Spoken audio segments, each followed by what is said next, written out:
Alhamdulillahi Rabbil Alamin. Wassalatu wassalamu ala ashrafil anbiya wal mursalin Sayyidina Muhammad wa ala alihi wa sahbihi ajma'in. Assalamualaikum warahmatullahi wabarakatuh. Tuan-tuan, puan-puan, sidang jemaah yang dirahmati oleh Allah Subhanahu wa taala. Alhamdulillah, summa alhamdulillah, summa alhamdulillah. Terlebih dahulu, seperti biasa, marilah kita ucapkan syukur kehadrat Allah Subhanahu wa taala kerana pada pagi yang berbahagia ini, satu lagi hari yang baru di dalam kehidupan kita yang disebut sebagai hari Sabtu. Yang pertamanya, kita masih lagi diberikan kesempatan oleh Allah Subhanahu wa taala hidup di atas muka bumi ini. Alhamdulillah.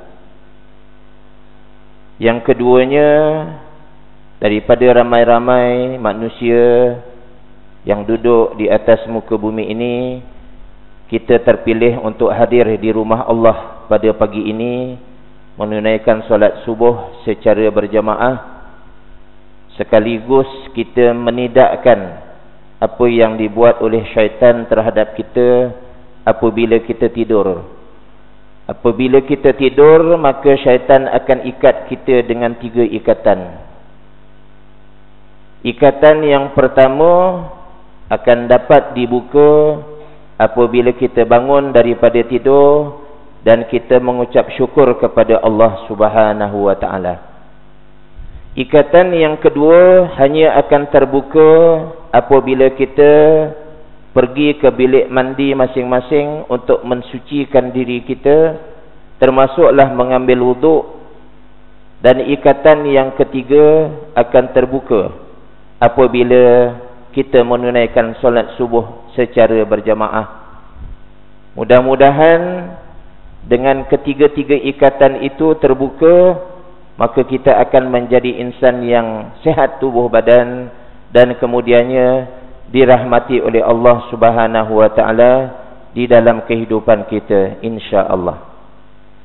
Jadi tuan-tuan, sebelum kita bertebaran di atas muka bumi ini untuk hari yang baru, satu hari lagi, yang saya selalu sebut kepada tuan-tuan, kata Imam Hasan Al-Basri, sebenarnya tiap-tiap hari yang baru ini dia macam bercakap. Ya, dia macam bercakap. Ana khalqun jadid, ana khalqun jadid. Hai manusia, saya ini adalah hari yang baru, hari yang baru. Sabtu yang baru. Sabtu minggu lepas dah tak ada lagi dah. Ini adalah Sabtu yang baru. Ya, fatazawwad anni, ambillah bekalan daripada saya. Fa inni idza madaitu lam a'ud. Ya. Kata Imam Hasan Al-Basri, hari itu dia bagaikan bercakap, saya ini kalau saya sekali dah terlepas, saya takkan kembali lagi sampai bila-bila. Mungkin pada hari ini ada sahabat-sahabat kita yang menyambut hari jadi yang keberapa. Jadi maknanya tahun yang lepas itu dia sudah tidak ada lagi di dalam, ya, tidak akan kembali lagi. Begitu jugalah dengan hari Sabtu yang minggu lepas tuan-tuan, maka dia tidak akan kembali lagi. Dia akan pergi, berlalu begitu. Sekarang kita berada pada hari yang baru, iaitulah hari Sabtu. Oleh kerana itu, maka hendaklah kita manfaatkanlah hari ini, pastikan dia berkualiti daripada awal kita bangun sampailah nanti selesai, ya, pada penghujung malam nanti, insya-Allah. Saya nak kongsi satu peristiwa yang bersejarah lah kepada tuan-tuan. Mungkin tuan-tuan pernah mendengar daripada penceramah-penceramah ataupun ustaz-ustaz yang lain. Tak mengapa kalau ianya sebagai satu ulangan. Apabila kita ulang-ulang ini, dia akan memantapkan lagi pemikiran kita. Ya, at-tikrar yuaddi ila ta'kid. Apabila kita ulang-ulang, dia akan memantapkan lagi ingatan kita. Yang pertama, kita dah setuju Rasulullah adalah model sebagai pemimpin. Ya.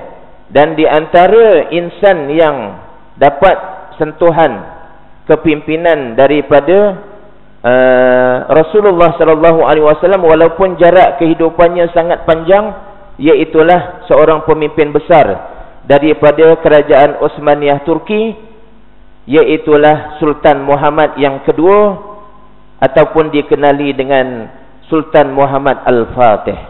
Ya. Yang pertama tuan-tuan, apabila bercakap tentang soal kepimpinan, sedar ataupun tidak, semua kita adalah pemimpin. Sama ada dia pemimpin kepada keluarganya, pemimpin kepada masyarakat, pemimpin di sekolahnya, pemimpin di kampungnya, paling-paling tidak dia menjadi pemimpin kepada diri dia sendiri. Ya. Ya, kalau dia tak kahwin, nak jadi ketua keluarga, dia tak kahwin lagi. Nak jadi ketua kampung, dia tak lantik jadi ketua kampung. Jadi maknanya dia menjadi pemimpin kepada diri dia sendiri. Dan hadis Rasulullah yang sangat masyhur, kullukum ra'in wa kullukum mas'ulun an ra'iyatihi. Tiap-tiap kamu adalah pemimpin. Ra'in ini tuan-tuan asalnya iaitulah gembala. Gembala kambing. Ra'in, orang yang mengembala kambing. Jadi maknanya kalau dia mengembala kambing itu, dia memimpin satu kumpulan kambing untuk digembala dan dijaga. Begitu jugalah diperumpamakan oleh Rasulullah sallallahu alaihi wasallam apabila disebut ra'in itu, maknanya iaitulah semua kamu adalah pemimpin, seperti yang saya sebutkan ya kepada tuan-tuan tadi. Dan tiap-tiap kita bukan setakat itu saja, dia akan ditanya tentang kepemimpinannya oleh Allah Subhanahu wa taala pada hari akhirat. Ya, sejauh mana wilayah kepimpinan dia. Kalau kepimpinan dia pada peringkat yang besar, maka akan banyaklah pertanyaan daripada Allah Subhanahu wa taala. Surah Al-Anfal ayat 27 ada menjelaskan ya, wahai orang-orang yang beriman, janganlah kamu mengkhianati amanah Allah dan Rasulnya, dan janganlah kamu mengkhianati amanah-amanah yang dipercayakan ke atas kamu, sedangkan kamu mengetahui salahnya sekiranya kamu mengkhianati amanah-amanah tersebut. Jadi kalau sebagai seorang pemimpin, dia sebenarnya diberikan amanah. Kalau dia tunaikan amanah tersebut, maka orang tersebut dikatakan orang yang menunaikan amanah. Tapi kalau sekiranya dia tidak menunaikan amanah tersebut, itulah yang disebut sebagai mengkhianati amanah yang diberikan kepadanya. Ini samalah juga tuan-tuan ya, pada peringkat mana pun kita, sekiranya kita diberikan amanah, maka hendaklah kita tunaikan dengan sebaik-baiknya. Kalau dia seorang guru di sekolah, maka dia hendaklah menunaikan amanahnya sebagai seorang guru di sekolah. Begitu jugalah dengan di tempat-tempat lain. Itu sebagai mukadimahnya tuan-tuan. Barulah kita nak masuk kepada satu contoh kepimpinan yang sangat hebat yang ditunjukkan kepada kita oleh kepimpinan Sultan Muhammad Al-Fatih, di mana baginda telah pun dapat menakluk kota Konstantinopel, yang merupakan satu kota yang sangat hebat, yang sangat teguh di bawah pemerintahan kerajaan Byzantine. Ya. Dan Sultan Muhammad yang kedua ini, ataupun dikenali dengan Sultan Muhammad Al-Fatih, merupakan khalifah yang ketujuh. Beliau adalah anak kepada Sultan Murad, Sultan Murad yang kedua. Itu sedikit latar belakang dia lah. Oleh kerana ini tajuk-tajuk ini, saya bawa tajuk ini supaya tuan-tuan kita dapat buka minda ya, walaupun dia berlaku pada zaman yang lama ya, 1453 Masihi. Yang pertama, beliau dilantik ketika berumur 19 tahun. Kalau kita lah tuan-tuan, dalam masyarakat kita 19 tahun ni apa yang boleh kita harapkan lepas SPM? Yang banyaknya sahabat kita ada isyaratkan kat saya, naik motor lah, perang. Sultan Muhammad yang kedua ini tuan-tuan, Sultan Muhammad Al-Fatih, 19 tahun dia sudah mewarisi, dilantik untuk mengetuai dan juga menjaga satu wilayah kerajaan Utsmaniyah Turki yang sangat besar tuan-tuan. Ya, umurnya 19 tahun. Ya, tetapi kenapa dia mampu, nanti kita akan ceritakan rahsia-rahsianya. Ya. 19 tahun ketika dilantik. Ya, baru-baru ni saya dan rakan-rakan saya, penolong-penolong kanan sekolah berasrama penuh, berkesempatan melawat sebuah sekolah yang ada dekat negara Singapura. Bila kami diperkenalkan dengan tuan pengetuanya, subhanallah, pengetuanya perempuan, muda lagi, umurnya sekitar 30-an lah tuan-tuan, tak sampai cecah 40. Bila diperkenalkan kepada penolong kanannya, lagi muda. Maka kami ni, penolong-penolong kanan daripada sekolah berasrama penuh Malaysia yang pergi kat situ, terasa sangat ketuaan kami. Sebab pengetua-pengetua dekat Malaysia semuanya kebanyakannya tua. Sebab kalau tak tua, tak boleh jadi pengetua. Sebab namanya pengetua, mesti tua.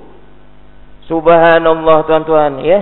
Jadi ini beza antara kita dengan negara jiran kita. Dan saya tengok sangat canggih lah tuan-tuan, ya. Dia punya kelas, ya. Jadi Muhammad Al-Fatih ini dilantik umurnya 19 tahun. Kemudian apabila dia dilantik menjadi tentera, menjadi khalifah, beliau selalu diajar oleh tuan gurunya, Syekh Samsuddin Al-Wali. Syekh Samsuddin Al-Wali ini apabila didik Muhammad Al-Fatih daripada kecil, dia bacakan hadis daripada Nabi Muhammad SAW ketika Nabi sedang membuat parit khandak dalam peperangan khandak. Nabi keluarkan satu, iaitulah kota Konstantinopel di bawah kerajaan Byzantine 800 tahun. Sebelum daripada itu tuan-tuan, Rasulullah kata akan dibuka, akan jatuh ke tangan tentera, di mana diketuai oleh sebaik-baik pemimpin, sebaik-baik raja, dan tentera yang bersama dengan mereka adalah sebaik-baik tentera. Rasulullah dah bagi dah isyarat tersebut. Dan Syekh Samsuddin Al-Wali ini yang menjadi guru kepada Muhammad Al-Fatih, selalu dia katakan kepada Muhammad Al-Fatih ini, wahai Muhammad, kamulah orang yang akan menjadi yang disebut oleh Rasulullah. Itu diprojekkan, ya, diasuh, dididik dan ditanamkan semangat. Kamulah yang akan menjadi orang yang disebut oleh Rasulullah sallallahu alaihi wasallam. Dan Muhammad Al-Fatih ini umur dia 8 tahun, dia sudah menghafaz Al-Quran, ya. Dan dia mendidik tenteranya dengan strategi peperangan, kemahiran peperangan, dan juga dimasukkan iman. Sebab itu dalam peristiwa penaklukan kota Konstantinopel ini tuan-tuan, beliau mempunyai 500,000 tentera. Tetapi yang dibawa untuk menakluk kota Konstantinopel itu hanya seramai separuh saja, iaitulah 250,000. Separuh. Kerana apa? Kerana dia cari yang berkualiti. Apabila mereka berada dalam kemah latihan ketenteraan, maka tiap-tiap malam Sultan Muhammad Al-Fatih ini dia akan round dia punya kemah, ya, dia punya kawasan kemah tadi. Dia nak tengok apa yang dibuat oleh tenteranya pada waktu malam, sebahagian daripada malam. Ini perkara yang sama dibuat oleh Sultan Salahuddin Al-Ayyubi ketika nak menakluk kota Baitul Maqdis daripada tentera salib. Sebab itu daripada pemantauan beliau pada tiap-tiap malam itu, maka dapatlah dia bahawa tentera yang nak dibawa adalah ini 250,000, manakala 250,000 lagi kita tinggalkan untuk mempertahankan negara daripada cengkaman musuh daripada luar pada peringkat dalaman sahaja. Dan Rasulullah sebagaimana yang saya sebut tadi tuan-tuan, menyatakan bahawa kota Konstantinopel ini akan dibuka, akan jatuh kepada satu pasukan tentera yang dipimpin, dan pemimpin itu adalah sebaik-baik pemimpin, dan tentera yang bersama-sama dengannya adalah sebaik-baik tentera. Begitu juga rakyat yang hidup bersama-samanya adalah sebaik-baik rakyat. Dan perkara tersebut diisytiharkan oleh Rasulullah 800 tahun sebelum kelahirannya. Sebab itu masa Sultan Muhammad Al-Fatih ni masa kecil lagi tuan-tuan, Syekh Samsuddin Al-Wali ni bercakap dengan ayahandanya, wahai Sultan Murad yang kedua, kota Konstantinopel itu tidak akan jatuh kepada pemerintahan semasa zaman tuan, tetapi dia akan jatuh ketika pemerintahan anak tuan yang kecil lagi, yang masih lagi dalam buayan. Ini adalah pandangan yang dikemukakan oleh guru kepada Muhammad Al-Fatih. Oleh kerana itu tuan-tuan, ada dua cerita yang nak menceritakan bagaimana hebatnya tentera-tentera yang diasuh dan dididik oleh Muhammad Al-Fatih ini. Cerita yang pertama berkenaan dengan delima, buah delima. Ini adalah satu ujian yang dibuat oleh Muhammad Al-Fatih. Dia nak tengok sejauh mana dalamnya iman tenteranya. Lalu pada satu ketika beliau pun meminta beberapa orang tenteranya untuk mencarikan, supaya dapat dicarikan teringin pula nak makan buah delima. Maka beberapa orang tenteranya pun masuklah ke dalam kampung untuk carikan buah delima, kerana Sultan Muhammad Al-Fatih inginkan menikmati buah delima tersebut. Maka dia pun masuk, beberapa orang tenteranya masuk ke dalam kampung. Maka mereka jumpa pokok delima dan buahnya ada. Tetapi masalahnya, tuan punya pokok delima tu tak ada. Dah cari kawasan tu tak ada. Kata tentera yang seorang lagi, ini dialog di antara mereka, tak apalah kita ambil. Ini pun adalah tanah dan pokok ini tumbuh dalam wilayah kekuasaan Sultan Muhammad Al-Fatih. Tak apa, kita ambil je. Nanti kemudian kita bagi tahulah. Tak boleh, kata seorang tentera lagi. Tak boleh. Nanti kalau kita ambil, kita tak tahu. Nanti Sultan Muhammad, tuanku Sultan nanti dah makan, manalah tahu tiba-tiba kita nak minta halalkan tuan pokok delima ni tak halalkan. Bagaimana keadaannya? Dialog punya dialog, akhirnya mereka balik dengan tak bawa buah delima yang dikendaki oleh Sultan Muhammad Al-Fatih. Ini sebenarnya ujian. Nak tengok macam mana keimanan tenteranya. Jadi apabila balik, ditanya di mana buah delimanya. Lalu dialog yang saya nyatakan tadi, kami dah jumpa pokoknya tetapi tak ada tuannya, wahai tuan. Kita tak boleh nak ambil saja begitu. Alhamdulillah, lulus tenteraku ujian yang pertama. Kemudian apabila mereka sampai kepada satu wilayah di mana di situ ladang anggur sedang meranum, buahnya berjuntai-juntaian, masak, kuning, keemasan, hijau, menarik pandangan orang. Kalau orang lalu mestilah, orang Jawa kata apa? Ngencas ke ngiler? Ngencas lah. Tengok, teringin. Macam orang makan buah pelam tu, kita tengok, kita teringin. Begitu jugalah. Tetapi apa arahan daripada Muhammad Al-Fatih? Wahai pasukan tenteraku, kita sekarang ini dalam perjalanan menuju ke medan peperangan. Di kanan dan kiri kita ladang anggur, tetapi bukan milik kita. Dia harap tidak ada di kalangan anda yang berhenti ataupun saja-saja memetik buah-buah anggur itu untuk dimakan. Ini arahan. Dan kemudian mereka pun berkemah, berhenti berkemah. Dan ujian yang kedua kepada pasukan tenteranya, iaitulah beliau meminta kepada pembantunya untuk membuat satu suasana simulasi. Iaitulah dikatakan bahawa Sultan Muhammad Al-Fatih tiba-tiba jatuh sakit ataupun gering, sakit, dan menurut tabib bahawa obatnya iaitulah tuanku Sultan hendaklah diberikan makan beberapa biji daripada anggur. Lalu pembantunya pun keluar dan membuat pengisytiharan kepada pasukan tentera tadi. Siapakah di kalangan anda yang ada buah anggur? Sultan kita jatuh sakit dan kemudiannya perlukan buah anggur. Kata tabib, buah anggur inilah menjadi penawar kepada pesakit. Maka tentera pun menggelisah. Tiba-tiba Sultan mereka jatuh sakit, tetapi tidak ada seorang pun yang bangun untuk memberikan buah anggur, kerana tidak ada buah anggur di tangan mereka. Dia kalau ada buah anggur, ada siapa-siapa yang terpetik buah anggur tu, dia spontan je tu. Saya ada. Dia lupa bahawa anggur itu dipetik daripada kebun orang.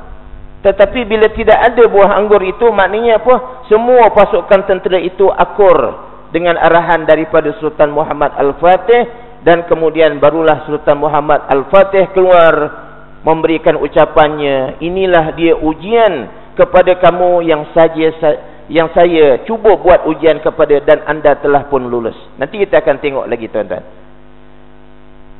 Strategi peperangan. Kota Konstantinopel ini tuan-tuan, dia sangat tebal. Berkurun lamanya, bukan tak ada pemimpin sebelum tu cuba untuk tawan, tapi tak boleh. Sebab kubu kota itu berlapis-lapis dan sangat tebal. Ini masalahnya. Tak boleh nak ditembusi.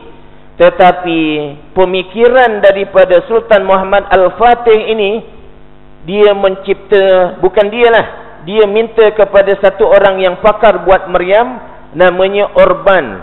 Kebetulan Orban ini pula yang masyhur dengan kepakaran buat meriam, telah pun dipenjarakan oleh tentera Byzantine di sebuah penjara. Tapi oleh kerana kepakarannya diperlukan, tuan-tuan tahu apa yang dibuat? Maka dibuat satu usaha mengeluarkan dia daripada penjara. Mereka ukur berapa tanah daripada sempadan sini, ya, yang boleh tentera Islam masuk dekat, sampailah ke penjara itu berapa jauh agaknya. Maka mereka buat operasi mengorek daripada bawah tanah sehinggalah ke penjara tersebut dan dapat dikeluarkan. Orban ini, apa maknanya tuan-tuan? Bila seseorang itu ada kepakaran dan kepakarannya diperlukan, kita mesti ambil dia untuk merealisasikan apa-apa saja tujuan yang baik. Dan meriam ini tuan-tuan yang sangat hebat, disebut sebagai meriam gergasi. Tak pernah zaman itu belum ada meriam yang begini. Dia pelurunya saja, nanti kita akan tengok pelurunya, dan dia boleh pergi satu batu lebih kurang 1.5 km. Sekali dia tembak. Itu meriam Turki ke meriam Jawa tu. Sekali dia tuan-tuan, 1.5 km. Pelurunya 300 kilo tu. Berdesup, boom. Kubu kota Konstantinopel memang tebal. Dia tak cukup dengan satu der. Dia perlu kepada berder, barulah runtuh tuan-tuan. Ya. Itu dia punya peluru. Dekat sungai besar confirm tak ada pelurunya ini. Solid tuan-tuan. Ya, yang dikatakan. Dan dia ini dia boleh sambung. Dua laras meriam tu tuan-tuan, dia boleh disambung yang situ tu. Ni. Saya tengok dalam YouTube proses dia menyambung ini tuan-tuan. Ini sambungan. Sebab itu dia boleh laras dia ni boleh jauh. Ya. Ini dia punya peluru dia. Solid 300 kg tuan-tuan. Memang besar. Ya, tuan-tuan boleh tengok dalam internet, dalam YouTube, cuba search Muhammad Al-Fatih, dia akan keluar. Ya, dan boleh tengok manusia besar mana kalau dibandingkan dengan meriam ini. Kecil je tuan-tuan. Ya. Kemudian pasukan tentera yang nak pergi ke Konstantinopel ini bukan pasukan darat saja. Dia disokong oleh 80 buah kapal. 80 buah kapal. Tetapi rupa-rupanya kerajaan Byzantine ini tak cukup. Mereka pun hebat juga dari sudut strategi peperangan untuk memastikan laluan kapal perang yang nak membawa ke kota Konstantinopel ini tidak boleh dimasuki. Mereka buat satu strategi, rantaikan laluan ini dengan satu rantai gergasi, rantai yang besar. Daripada sini sampai ke sini. Kapal tak boleh masuk, termasuklah kapal Muhammad Al-Fatih 80 buah. Ya, mereka rantaikan. Saya tak sempat nak ambil dia punya image rantai tu, ada dalam internet ada. Ya tuan-tuan, dirantaikan daripada sini ke sini. Jadi tanjung ini sepatutnya laluan kapal yang boleh masuk terus ke kerajaan Byzantine ini, kota Constantinople, tetapi tidak boleh dimasuki oleh Muhammad Al-Fatih dan pasukan tenteranya. Pasukan tentera darat tak cukup. Ini pemikiran pemimpin yang besar. Jadi Muhammad Al-Fatih ini, dia berfikir satu perkara yang tak pernah dipikirkan orang lain. Thinking the unthinkable. Berfikir tentang perkara yang tak dipikirkan oleh orang lain. Apa dia? Kapal pasukan dia diletak di sini dan mereka naik ke atas darat, ditolak kapal itu 3 batu jauhnya sampailah kat sini. Ini tuan-tuan, strategi. Pemimpin hebat. Kalau pemimpin-pemimpin lain tak terfikir, tak boleh ni. Rantai dia besar, digergaji tak boleh, ditembak dengan meriam pun tak putus. Tak putus. Elok lagi. Ada usaha-usaha untuk memutuskan tapi tak boleh putus. Akhirnya Muhammad Al-Fatih fikir, mungkin ini ilham daripada Allah Ta'ala, iaitulah mereka pasukan tentera laut naik ke atas darat, tolak kapal itu 3 batu. Caranya macam mana? Pada waktu malam dengan tidak disedari. Pasukan tentera Byzantine, mereka kata dah ada rantai ini, pasukan tentera Islam tak boleh buat apa-apa. Dia tidur, rehat. Rupa-rupanya malam itu tentera Islam, mereka tebang batang-batang kayu, dan batang-batang kayu itu dilumur dengan lemak binatang, haiwan yang halal. Dia menjadi licin. Kapal itu dinaikkan di depan, tolak. Ini pakai konsep yang tu. Naikkan dan mereka bekerjasama sambil bertakbir, Allahu Akbar, Allahu Akbar. Ini semangatnya. Sultan Muhammad, dia tak akan berjaya kalau dia seorang-seorang, tetapi dia disokong oleh sebaik-baik pasukan tentera. Akhirnya tuan-tuan, kapal itu naik ke sini dan terus meneruskan perjalanan. Dan esoknya pasukan tentera Byzantine kagetlah kayak dicokot tawan das. Ini siapa yang faham? Terperanjat, orang kita kata terperanjat beruk lah. Bangun-bangun tidur dengan laungan takbir, Allahu Akbar, Allahu Akbar, Allahu Akbar. Dengan kapal sekali ada diluncurkan. Ini ada kawasan, bila naik atas ni ada kawasan berbukit. Cuba tuan-tuan bayangkan macam mana mereka mengerah keringat, tak tidur sepanjang malam nak tolak kapal itu. Tetapi mereka tu, ni gambaran yang ada dalam internet lah, image. Mereka tolak kapal itu bersama-sama sambil bertakbir naik atas, dan mereka kemudiannya luncurkan daripada atas bukit ni turun ke bawah, dan mereka berjaya masuk kat sini. Inilah pemikiran yang ada pada seorang yang hebat di sisi Allah Subhanahu Wa Taala yang disebut oleh Rasulullah sallallahu alaihi wasallam. Dan dapatlah tawan kota Konstantinopel itu. Antara yang dapat ditawan itu adalah sebuah gereja. Ini asalnya gereja, tuan-tuan. Orang-orang Byzantine jadikan dia sebagai gereja. Gereja Sofis namanya. Tetapi apabila ditawan oleh Sultan Muhammad Al-Fatih, dia dijadikan sebagai masjid, Masjid Hagia Sophia. Siapa yang pergi ke Turki ini boleh jumpa dengan ni. Masjid Hagia Sophia. Yang dulunya adalah gereja. Dan di sinilah menyerlahkan kenapa Sultan Muhammad Al-Fatih itu dikatakan oleh Rasulullah sebagai sebaik-baik pemimpin. Apabila tiba hari Jumaat yang pertama, maka nak latih imam untuk sembahyang Jumaat, untuk menyampaikan khatib. Maka ketika ini macam mana cara pemilihan? Iaitulah semua yang ada ketika itu diminta semuanya bangun. Ada seorang penceramah di Masjid Makmuriyah buat aktiviti ini. Semuanya diminta bangun. Saya tak payah buatlah. Diminta oleh Sultan Salahuddin Al-Ayyubi semuanya bangun. Tentera, orang semua sekali bangun semua. Maka semuanya pun bangun. Tapi pada hari ini saya seorang je bangun. Semuanya bangun, termasuk Sultan Muhammad Al-Fatih. Nak pilih ni imam untuk solat Jumaat yang pertama setelah kota Konstantinopel jatuh ke tangan tentera Islam. Macam mana nak cari pemimpin yang nak jadi imam, iaitulah dia buat satu aktiviti, simulasi. Silakan duduk siapa yang pernah tinggal solat daripada dia balik sampailah sekarang ini, walaupun yang dia tinggalkan solat itu satu waktu. Sila duduk siapa pernah tinggal sembahyang. Tak ada seorang pun yang tinggal sembahyang. Subhanallah. Tak ada.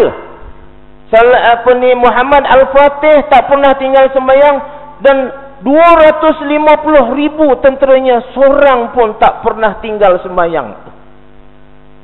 Lulus semua sekali. Kenapa muslimat tak buka langsir? Oh, dah ada. Ingatkan tak nampak kot, nyeruk tak nampak nanti. Dah ada, tak apalah. Okey. Maka semuanya berdiri. Maknanya semuanya tak pernah tinggal solat. Tengok tuan-tuan, kata Rasulullah, sebaik-baik tentera tak pernah tinggal solat.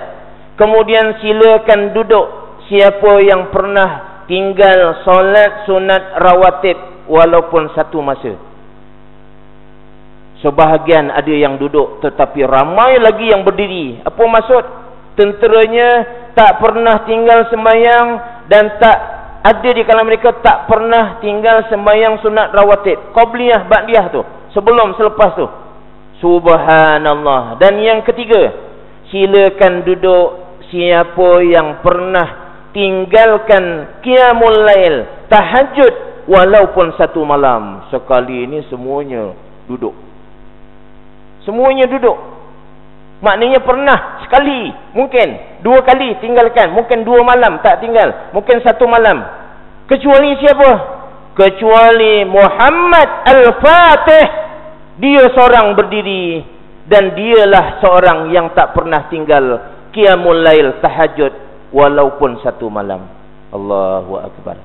Dan itulah Rasulullah sebut sebaik-baik pemimpin, sebaik-baik raja, dan diikuti oleh sebaik-baik tentera dan sebaik-baik rakyat yang berjaya menawan kota Konstantinopel. Jadi iktibar kepada kita tuan-tuan, apa dia?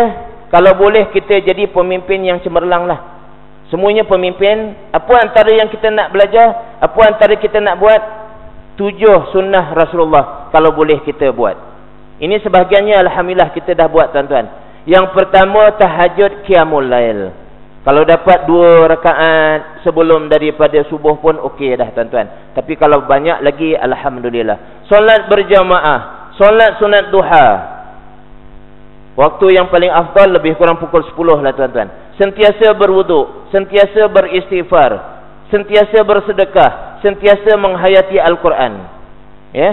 Muhammad Al-Fatih menjadi sebaik-baik pemimpin kerana dia menghayati perkara-perkara yang diamalkan oleh sunnah Rasulullah. Yang pertama, daklah kita ulang sekali lagi, pastikan kita dapat tahajud qiyamul lail, solat berjamaah, solat sunat duha, sentiasa berwuduk. Ini yang payah ustaz.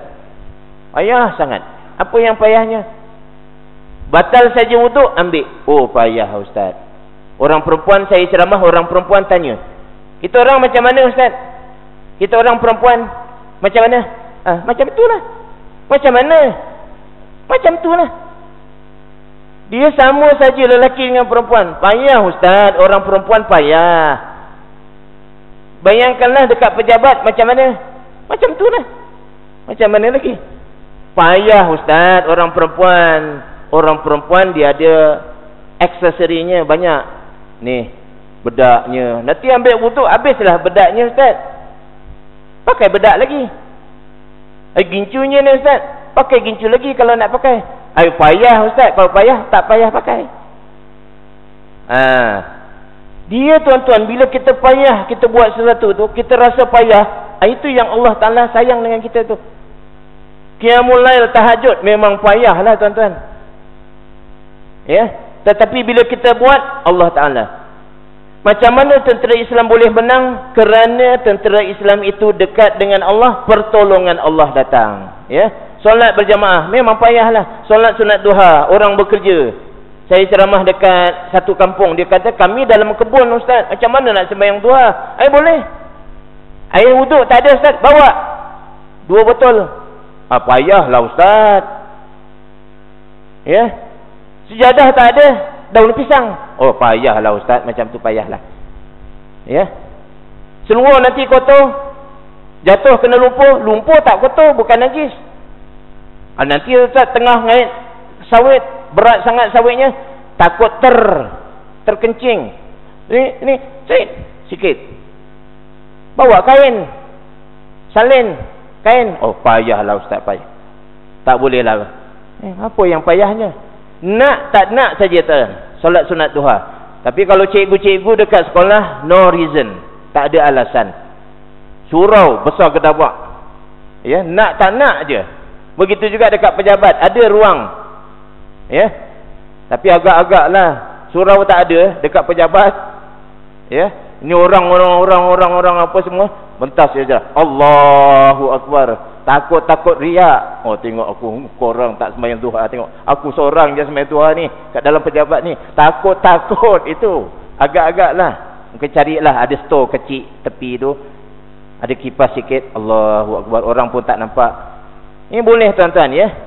Sentiasa berwuduk, istighfar. Ini semua mudahlah insya-Allah. Itu saja tuan-tuan yang nak dikongsi. Mudah-mudahan kita dirahmati oleh Allah SWT. Memang payahlah. Sebab itu apa yang dibuat oleh Muhammad Al-Fatih, kerana kepayahan itu Allah Ta'ala tolong mereka dan berjayalah. Tapi sekarang ini dah tak ada dah. Kerajaan Osmaniyah Turki dah tumbang. Ya, kota ini kemudiannya diisytiharkan sebagai Islambol. Islambol. Islam sepenuhnya. Tetapi datang Mustafa Kamal Atatürk ditukar kepada Istanbul. Itu yang jadi sejarahnya Istanbul. Asalnya Islambol. Sekarang ini kota itu Istanbul, iaitulah ibu negara kepada Turki. Ya tuan-tuan, ada duit pergilah ya ke Turki, tak berapa mahal pun ya, lebih kurang 7,000 dah boleh pergi Turki. Saya pun belum pernah pergi ya, tapi insya-Allah niat ajat di hati itu ada. InsyaAllah kita dapat lihat kesan-kesan sejarah. Termasuklah Masjid Hagia Sophia insyaAllah. Sekian saja. A'udzubillahi minasyaitonirrajim. Bismillahirrahmanirrahim. Alhamdulillahirrabbilalamin. Wassalatu wassalamu ala asyrafil anbiya'i wal mursalin Sayyidina Muhammad wa ala alihi wa sahbihi ajma'in. Allahumma ja'al jam'ana hadha jam'an marhuma wa tafarraqana min ba'dihi tafarraqan ma'suma. Wa sallallahu ala Sayyidina Muhammad wa ala alihi wa sahbihi wasallim. Alhamdulillahirrabbilalamin. Surah Al-Asr dan tasbih para.